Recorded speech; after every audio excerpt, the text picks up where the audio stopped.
ഗംഭീരമാക്കൂ Musa.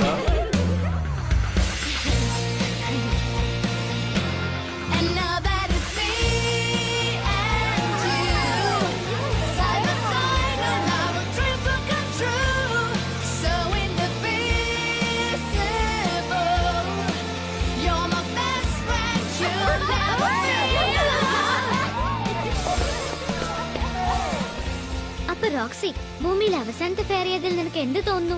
2 ദിവസം മുൻപല്ലേ ഞാൻ അറിഞ്ഞത്. അതിനു മുന്നേ ഞാൻ സാധാരണ ജീവിതം നയിച്ച സാധാരണ കുട്ടിയായിരുന്നു. പിന്നെ വിൻസ് വന്ന് എല്ലാം മാറ്റി. ഞങ്ങള് പ്രത്യേകിച്ചൊന്നും ചെയ്തില്ല റോക്സി. ശക്തി എപ്പോഴും നിന്റെ ഉള്ളിൽ തന്നെ ഉണ്ടായിരുന്നു. നീ വളരെ സ്പെഷ്യൽ ആണ്. അതെനിക്കറിയാം. പക്ഷേ എന്റെ ബെസ്റ്റ് ഫ്രണ്ട് സമ്മതിക്കാതെ ഞാൻ ഒരു സ്പെഷ്യൽ ആളാകണ്ട. ഞാൻ സ്പെഷ്യൽ ആകണോ ആർത്തു? ആരും ഫെയറി ആകാൻ ആഗ്രഹിക്കുന്നതല്ല. ഒരുപാട് പരീക്ഷണങ്ങളിലൂടെ നമുക്ക് ശക്തി കിട്ടുന്നതാണ്. അതുകൊണ്ട് നീ പേടിക്കേണ്ട കാര്യമില്ല. നീ വളരെ സ്മാർട്ടാണ്. എനിക്കറിയാം നിനക്ക് ചെയ്യാൻ കഴിയുമെന്ന്. ഇത് വാങ്ങിക്ക. എനിക്കിത് വേണമോന്ന് എനിക്കറിയില്ല. ഈ സർക്കിൾ നിനക്കുള്ളതാണ്.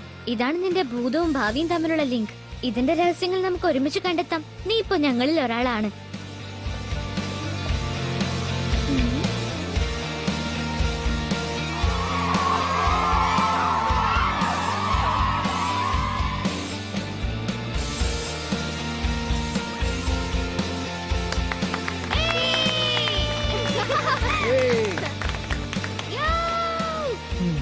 ആ നിൽക്കുന്നത് എന്റെ ഗേൾ ഫ്രണ്ട് ആണ്. അല്ലെങ്കിൽ അങ്ങനെ പറയുന്നു. അവളുടെ കൂടെയുള്ള പയ്യന്മാർ ആരൊക്കെയാണ്?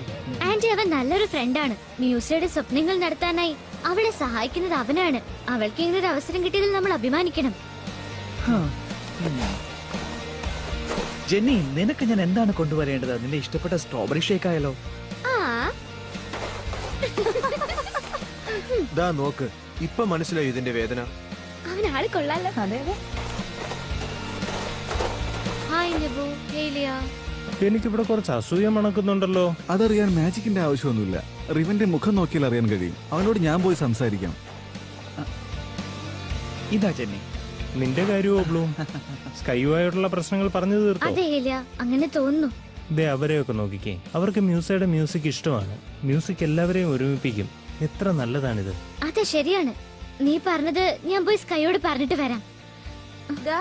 നിങ്ങൾ എവിടെയായിരുന്നു? നിങ്ങളെ ഞാൻ എവിടേക്ക് നോക്കിയെന്നറിയോ? ഫ്രൂട്ടി മ്യൂസിക് ബാറിന്റെ മുമ്പിലുള്ള ബീച്ചിൽ സർഫിംഗ് മത്സരം ഇപ്പൊ തുടങ്ങാൻ പോകുന്നു. എനിക്ക് തോന്നുന്നത് നിങ്ങൾ തീർച്ചയായും അതിൽ പങ്കെടുക്കണമെന്നാ. തീർച്ചയായും അത് നന്നായിരിക്കും. സർഫിങ്ങിന് പോയിട്ട് ഒരുപാട് നാളായി. അപ്പൊ പിന്നെ കാണാം ബ്ലൂം.